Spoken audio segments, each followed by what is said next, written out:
Департамент судостроительной промышленности и морской техники Минпромторга страны с 14 по 15 марта проводит в Якутии выездные совещания по развитию судостроительной промышленности. В числе обсуждаемых вопросов реализация комплексного проекта модернизация флота и строительство судов для обеспечения грузоперевозок внутренним водным транспортом в Ленском бассейне, а также реконструкция и модернизация Житайского судоремонтного строительного завода. Сегодня в столице республики с рабочим визитом находятся представители федеральных органов госвласти и предприятий других субъектов России.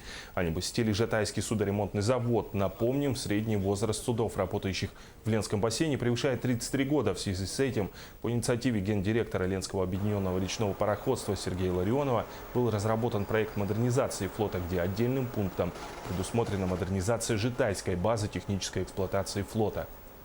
Мы этим вопросом уже давно занимаемся по возобновлению судостроения на Житайском заводе.